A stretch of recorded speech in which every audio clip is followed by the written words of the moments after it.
আজ আমি খুবই মজাদার একটি ব্রয়লার মুরগির রেসিপি শেয়ার করব। ব্রয়লার মুরগি যে ব্যাড স্মেলটা থাকে এই জন্য কিন্তু অনেকেই ব্রয়লার মুরগিটা খেতে পারে না। তো আজকে আমি রেসিপিটা যেভাবে শেয়ার করব এইভাবে রান্না করলে কিন্তু ব্রয়লার মুরগির কোনো রকমই বাজে স্মেল পাওয়া যাবে না। আর খেতেও হবে দুর্দান্ত। গরম ভাত অথবা পরাটা রুটি যার সাথেই খাও না কেন খেতে একদম অসাধারণ লাগবে। তো চলো রেসিপিটা শুরু করে দেই। প্রথমে আমি দেখো এখানে 1 কেজির মতো ব্রয়লার মুরগির মাংস নিয়েছি। মাংসগুলো কিন্তু আমি খুব ভালো করে ধুয়ে পরিষ্কার করে পানি ঝরিয়ে রেখেছি। এই মাংসগুলোর ভিতরে কিন্তু কোনো রকমের পানি থাকা যাবে না। তো প্রথমে আমি একটা মশলা তৈরি করে নিব। তো এর জন্য দেখো একটা বাটির মধ্যে আমি এখানে কিছু মশলা নিয়েছি। এখানে আমি নিয়েছি হাফ চামচের মতো কালো গোলমরিচ, 2টা বড় এলাচ, একটা তেজপাতা আর অল্প একটু জয়ত্রী আর 4-5টার মতো সবুজ এলাচ। আর এখানে একটা স্টার মশলার হাফ নিয়েছি আর 2-3 টুকরো দারুচিনি নিয়েছি, 4-5টার মতো লবঙ্গ নিয়েছি। নিয়েছি এখানে 1 চা চামচের মতো গোটা জিরা আর 1 চা চামচের মতো মৌরি। তো এই মশলাগুলো আমি 1 মিনিটের মতো শুকনো খোলায় টেলে নিয়ে একটা পাউডার বানিয়ে সাইডে রেখে দিচ্ছি।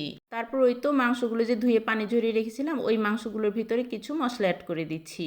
দিয়ে দিচ্ছি আমি এখানে 1 টেবিল চামচ মতো রসুন বাটা, 1 টেবিল চামচের মতো আদা বাটা। তারপর দিয়ে দিচ্ছি 1 টেবিল চামচের মতো মরিচের গুঁড়া আর 1 চা চামচের মতো হলুদের গুঁড়া।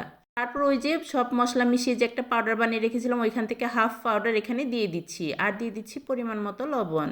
সবশেষে আমি এখানে 2 টেবিল চামচের মতো রান্নার তেল দিয়ে দিচ্ছি। তেলটা দিয়ে খুব ভালো করে মাংসগুলোকে সব মশলার সাথে মাখিয়ে নিব। আর এই মাখামাখি কাজটা কিন্তু খুব ভালোভাবে করতে হবে, সব মাংসর সাথে যেন সব মশলা লেগে যায়। তো এই মাংসগুলোকে মাখিয়ে আমি 10 মিনিটের মতো রেস্টে রেখে দিব। তো 10 মিনিট পরে আমি রান্নার কাছে চলে যাব। তো চুলায় আমি একটা প্যান দিয়ে দিয়েছি। প্যানে আমি পরিমাণ মতো তেল দিয়ে দিচ্ছি। পরিমাণ মতো বলতে আমি এখানে হাফ কাপের মতো তেল দিয়েছি। যেহেতু এই মাংসগুলোকে পানি ছাড়া রান্না করব এই জন্য কিন্তু তেলটা একটু বেশি দিতে হবে। তো তেলটা আমি একটু গরম করে ওই যে মাংসগুলো যে ম্যারিনেট করে রেখেছিলাম ওই মাংসগুলো এখানে মাংসগুলো দিয়ে তেলের সাথে খুব ভালো করে নেড়ে চেড়ে মাংসগুলোকে মিশিয়ে দিচ্ছি। আর পুরো প্যানে মাংসগুলোকে একটু ছড়িয়ে ছড়িয়ে দিচ্ছি। তো এখন আমি এটাকে ঢাকনা দিয়ে ঢেকে হাই হিটে প্রথমে 10 মিনিটের মতো রান্না করে নিব। আর এটাকে 10 মিনিট পর দেখো রান্না করতে করতে কিন্তু এটা থেকে অনেকটাই পানি ছেড়ে দিয়েছে। আর এই পানিতেই কিন্তু মাংসগুলো খুব ভালোভাবে সেদ্ধ হয়ে যাবে, এক্সট্রা করে আর কোনো পানি দিতে হবে না এখানে। তো 10 মিনিট পরে দেখতেই পাচ্ছ কতটা পানি উঠেছে মাংস থেকে। এখন আমি আরও 5 মিনিটের মতো হাই হিটে রান্না করে নিব। তো আরও 5 মিনিট পর দেখো পানিটা কিন্তু শুকিয়ে গেছে। এখন ওই যে তেল দিয়েছিলাম ওই তেলটাই কিন্তু আছে, এখানে কিন্তু কোনো আর পানি নেই। এখন এই তেলের মধ্যে মাংসটাকে খুব ভালোভাবে নেড়ে চেড়ে ভাজা ভাজা করে নিব। আর এই সময় কিন্তু চুলার আঁচটা লোতে রাখতে হবে, না হলে তেলগুলো না ছিটকে ছিটকে শরীরে ছিটে আসতে পারে। তো এরপর কিন্তু আরও 10 থেকে 15 মিনিটের মতো মাংসগুলোকে আমি একটু ভাজা ভাজা করে নিয়েছি। আর দেখো কত সুন্দর একটা কালার চলে এসেছে এতে। আর যেহেতু রমজান চলে এসেছে তো সেহরিতে কিন্তু এই রান্নাটা তোমরা রাখতে পারো। আর এমনিতেও কিন্তু সেহরির সময় ঝোল ঝোল রান্না খেতে ভালো লাগে না, তো এই রান্নাটা কিন্তু তোমরা রাখতে পারো, এটা কিন্তু খেতে ভীষণ মজা লাগে। তো রান্নাটা কিন্তু আমার প্রায় শেষের দিকে। এখন আমি এখানে কিছু পেঁয়াজ কলি অ্যাড করে দিচ্ছি।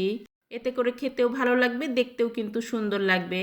তো পেঁয়াজ কলিটা দিয়ে কিন্তু খুব বেশি সময় আর রান্না করব না, জাস্ট 2-3 মিনিটের মতো রান্না করে নিব, না হলে পেঁয়াজের কলিটা গলে যাবে, যেহেতু এগুলো নতুন পেঁয়াজ।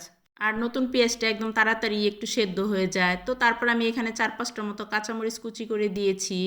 আর ওই তো নামানোর আগে ওই যে বাকি যে মশলাটা ছিল গুঁড়ো মশলাটা ওই মশলাটা এখানে দিয়ে দিলাম। ওই গুঁড়ো মশলাটা দিয়ে একটু সময় নেড়ে চেড়ে মিশিয়ে নিয়েই আমি রান্নাটা নামিয়ে রাখছি। তো এখন আমি তোমাদের সামনে রান্নাটা পরিবেশন করে দেখাচ্ছি রান্নাটা কতটা লোভনীয় হয়েছে। আর আমার ভিডিওটা যদি ইউটিউব চ্যানেল থেকে দেখে থাকো তাহলে আমার ইউটিউব চ্যানেলটা একটু সাবস্ক্রাইব করে দিও প্লিজ। আর যদি ফেসবুক পেজ থেকে দেখো তাহলে একটা ফলো দিয়ে দিও। তো সবাই ভালো থেকো, আল্লাহ হাফেজ।